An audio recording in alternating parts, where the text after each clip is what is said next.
Bonjour, que la paix soit sur vous.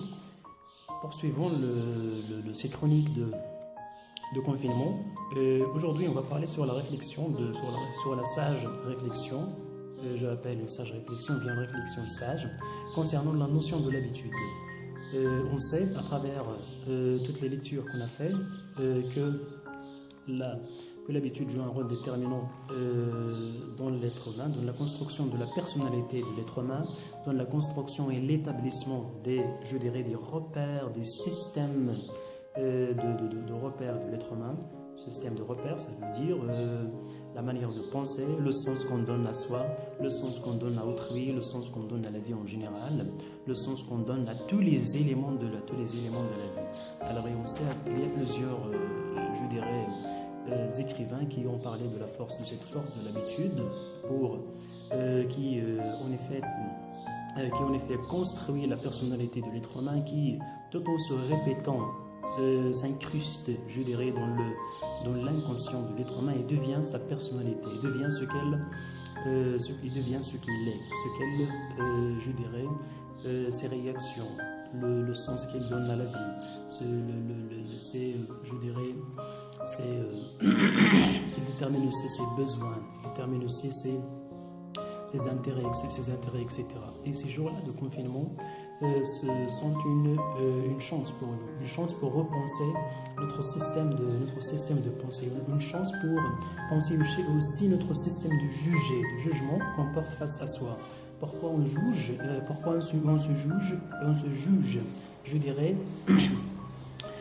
à faire de telles choses et non pas à faire une autre chose. Pourquoi on se juge possesseur d'une capacité particulière et on se juge, totalement incapable à faire un changement dans sa vie, à réagir autrement, à donner un autre sens à sa vie, etc. J'aimerais vous parler d'un livre que j'ai récemment étudié. Ça s'appelle la vie des vérités. La vie des vérités, c'est un livre écrit par Gustave Le Bon, dans lequel il parle sur la conception de la vérité. En fait, il dit que la vérité, ce n'est pas un champ, ce n'est pas une structure qui est figée et qui dure toute la vie avec l'être humain. C'est une vie. Alors pourquoi ici il a nommé ce livre La vie des vérités? La vie des vérités, parce que lui, sa conception, sa pensée, il dit que la vie, c'est comme l'être humain. La vérité, c'est comme l'être humain. Il nie dans son processus, il naît, il grandit, puis il meurt. Et puis une autre vérité naît, jaillisse et poursuit la même structure. Dans ce cas-là, la vérité est dans une accélération, et dans un mouvement incessant, et dans une évolution incessante, et dans une, absence d'inertie de cet état figé qui peut affecter sur la manière d'agir, la manière de penser le monde, la manière de considérer l'autrui. Alors les retombées de cette idée-là, c'est que ça ouvre des champs nouveaux, ça ouvre des nouveaux horizons pour l'être humain, de chercher des nouveaux sens, de déterminer pourquoi il a ces informations, pourquoi il n'adopte pas de telle autre information, etc. Et cette perception nouvelle que ce livre-là nous ouvre, c'est une perception, qui est adéquate à la pensée d'Edgar Morin, qui parle sur la complexité du monde et qui dit que la complexité du monde, lorsqu'on envisage la vie dans toute sa complexité,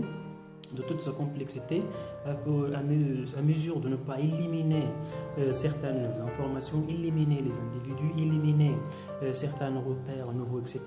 Il faut les considérer, les connaître, les savoir et essayer en sorte de le mieux possible d'établir des liens entre les deux.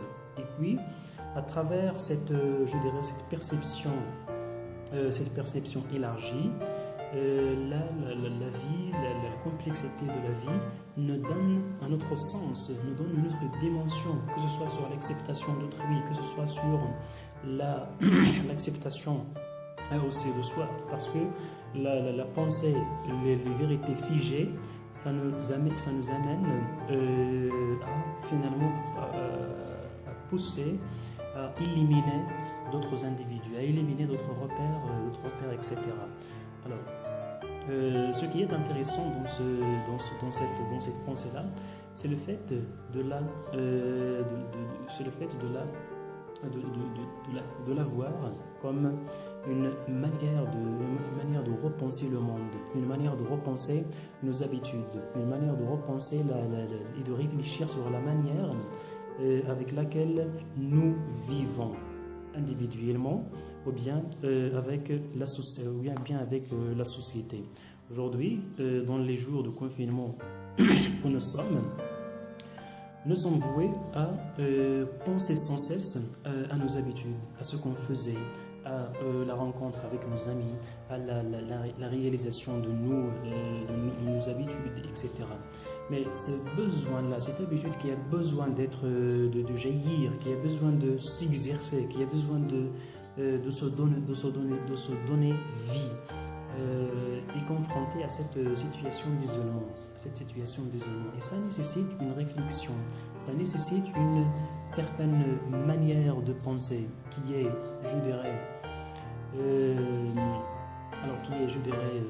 basée sur la reformulation, basée sur la critique, basée sur la vraie connaissance de pourquoi et de comment nous pensons d'une telle manière et non pas d'une autre manière, etc.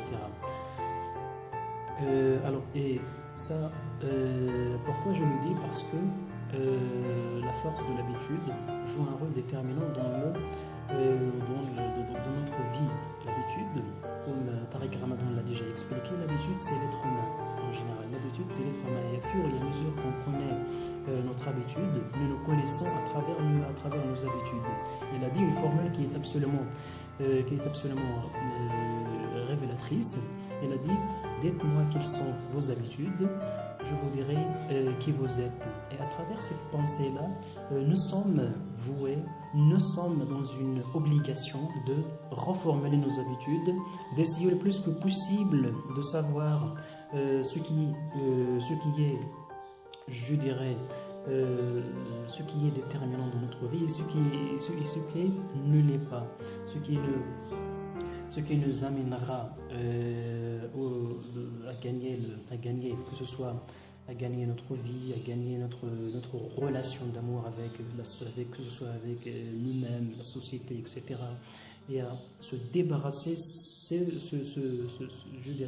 débarrasser en fait de cette perspective qui peut nous amener à la perte de soi, à la perte de nos valeurs, à la perte de notre dignité, à travers l'habitude impensée, à travers l'habitude qui est, je dirais, qui est exercée sans raison, ni son intérêt, qui est, je dirais, qui est à la fin bénéfice pour l'être humain, et qui renforce notre personnalité et notre âme. Alors, ce que Gustave Le Bon avait dit sur l'habitude, c'est qu'il a dit que à force de répéter quelque chose, cette chose-là s'incruste dans notre inconscient, et à la moindre réaction, au moindre jugement, au moindre besoin, etc. C'est la force de cet inconscient qui jaillit la première. C'est la force de l'inconscient. Et bien, dans notre vie, la plupart des gens réagissent vite, et à travers cette réaction, ils affirment des choses ils affirment des choses qui, je dirais, ils prennent un temps d'arrêt, ils diront que ce n'est pas la bonne chose, ce n'est pas la bonne manière d'agir, etc. Ça détermine la force de l'inconscient, la force de la répétition. Et la bonne nouvelle, c'est qu'il y a des penseurs comme par exemple Joël de Rosenaille qui nous parle sur l'épigénétique et qui nous informe que l'épigénétique a découvert, c'est une science d'ailleurs, a découvert que dans l'ADN de l'être humain, je ne suis pas un scientifique, mais ce sont des informations issues ou bien collectées ça et là dans des conférences scientifiques, etc. Il a dit que l'ADN qui contient par exemple des petites molécules, etc., des petites molécules, etc., qui déterminent ou bien qui se remplissent des informations qui concernent nos habitudes. Et à force d'exercer une autre habitude, cette habitude-là s'incruste dans cette parcelle déterminante de l'être humain et devient une habitude, il devient une pièce, je dirais, excusez-moi d'utiliser ce terme-là, et devient une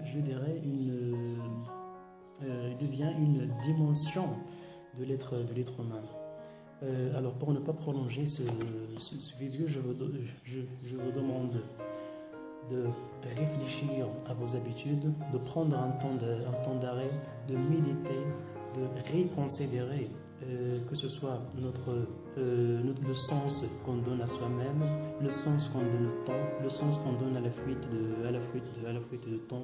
Essayons de réaliser quelque chose à travers cet arrêt. Essayons de s'éloigner le plus que possible des réseaux sociaux qui nous donnent sans cesse des informations incorrectes, des informations illusoires, etc. Essayons d'avoir un esprit critique en face de toutes les informations, qui ne sont pas certifiées, etc.